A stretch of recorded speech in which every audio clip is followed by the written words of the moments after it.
Yan, ito si Sir, galing Mindoro. Oo, bakit sa Mindoro? Wala nang hilot doon. Meron, master, pero hindi hilot eh.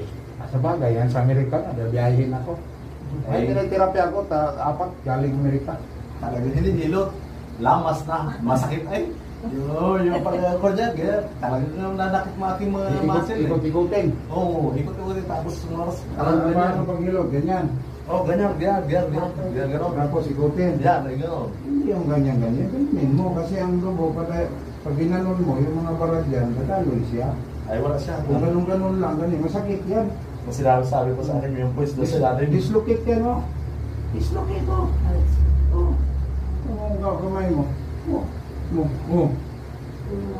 Dislocate yan, kailangan yan ibalik. Kasi paano siya maangat, nakaganon. Ito yung rotating top mo, nakaganon. Oh.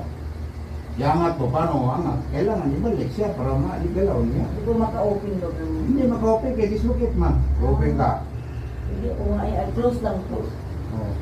Matigas. Open ko ang wala. 2 years, see. Naghigas na yan.